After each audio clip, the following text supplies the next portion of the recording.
Edith and I, Mama started using the brown hose. What you doing?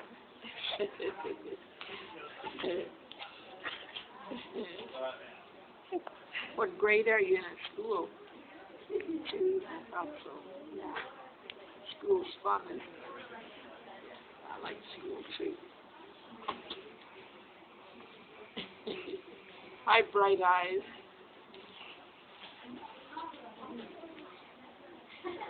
You know, there's a rabbit that comes into my back lawn. And it stretches out there on the grass. Next door, there's a dog that barks. And there's dog's back. And the rabbit just stays there stretched out. It knows those dogs can't get it. It's something how they know, isn't it? Yeah. And this time when I had my German Shepherd, that's a big dog, you know. And I called her to come and she wouldn't come. So then I went to the door because I wanted to close the door. And so she still wouldn't come. She just wagged her tail like that. So I said, there's something out there. So I went out. And there in the nest were two little chocolate brown bunnies with little diamond-shaped white on them, you know, on their forehead. So I thought, I'm going to pet those because I'll never get a chance again to pet them. So I reached down and pet them like this. And they just flew out of that nest and over under the evergreen tree. But the shepherd never went after them. Never. Yeah. And to her, that was something to protect. It was something how, you know, the different ones are. Yeah. And that same dog, I took rock hunting on the south shore of Lake Superior. And this was halfway between there, we stayed at this place. And it was at nighttime, it was in October. And I said to the man, I'd like to stay at the motel overnight. And so he said, fine, but you won't have your dog up on the bed. And I said, oh, no, she doesn't get up on the furniture. No, no, no. So we came in, and I said, we'll close the store, and we'll close the bedroom door, we'll close the kitchen, and we'll open the heating door. In the middle of the night, I was tired, but I had felt something like this pushing me, you know. And I was half awake, and I said, who's pushing me and bothering me? Here was the shepherd had gotten up on the bed. She stretched herself out beside me. The floor was cement, it was cold. That's why she got up on the bed. So I said to myself, Mr. Man, I know I said to you that the dog doesn't get up on the bed, but I said I cannot have my dog cold. Well, then later we got up to the south shore of Lake Superior. It was kind of drizzling. And I said, so I left my car up there, and you have to go down. And so she was down there long enough, so she started to go back up to the car. And I said, call her by name. And she just turned and looked at me. And I said, come. And she stood there and looked at me. And then she turned and went up, and I knew she was going up to the car. So she's a wonderful dog. So then in a little bit I heard barking. So I said, stand still. I'm coming.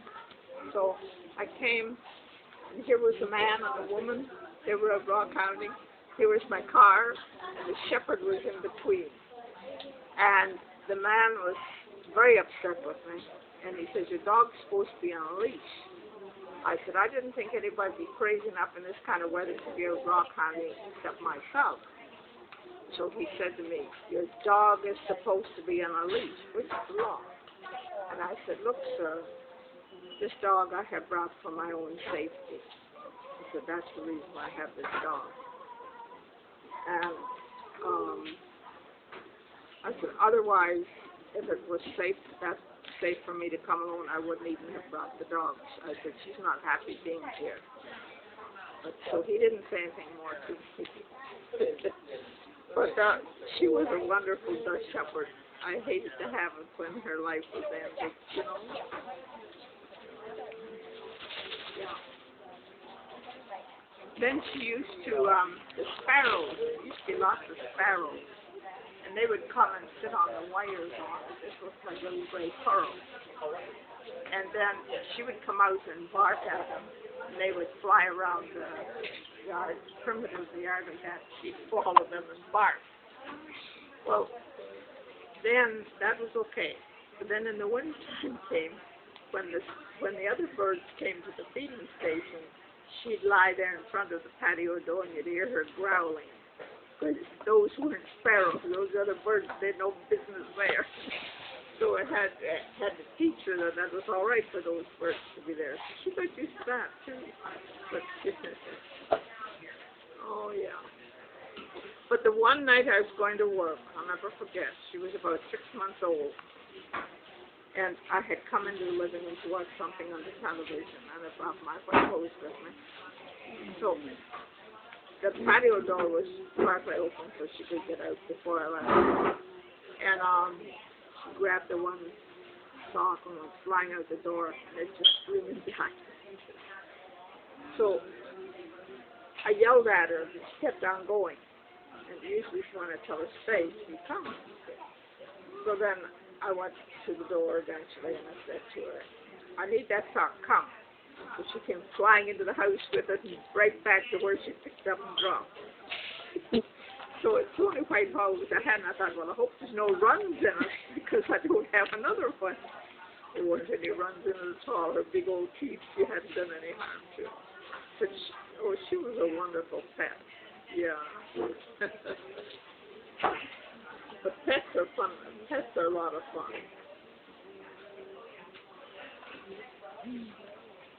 Then I had a parakeet. So I said to the friend, go and teach that bird to talk. You'll never teach that bird to talk. I said, oh yes, I'll teach that bird to talk. I put the bird down in the cage in the spare room. So I would go down there each day for about 10 minutes at a time and talk to the bird, give it food, give it water to bathe and all of it. And finally, about the 4th day, I would go down and I'd say, hello, how are you? Real slowly, and express it so the bird would get it. And that thing would hop over on the cage to get as close to me as it could. And you keep its throat going like this. And so anyway, when I came in the room the next day, hello, how are you? Before I had time to say anything, I just about let my false teeth fall out, which I don't have. So then I went to my friend and said, come on down the hall. And I said, come into the room. But I said, don't say anything. And I said, don't laugh, don't say anything. So then I talked to the bird, and she answered me back. And my friend was just taken with it, and I put my hand up because I didn't want to distract the bird. I didn't know. Well, then I brought the bird then out to the kitchen and on the work table. So I would catch her talking to that bird, teaching it how to talk. So you could tell which was her teaching the bird and which was me teaching the bird. And they're wonderful. Yeah, that's a nice, it's so soft, isn't it? Yeah.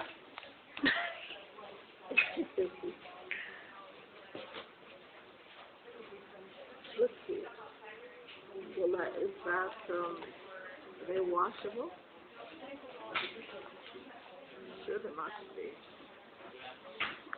Made by Animal Adventures for Borders. They must be washable.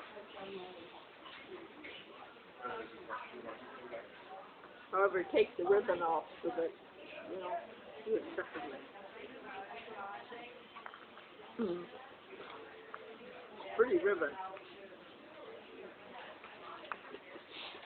The eyes are so bright, aren't they? They almost look real.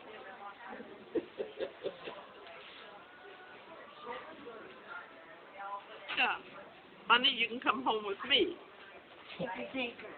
Huh?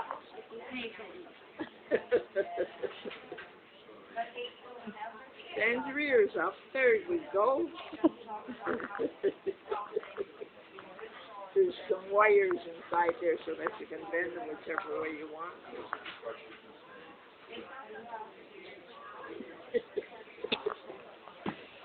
Yeah.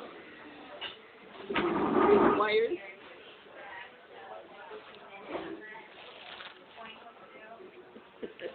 Right. Right.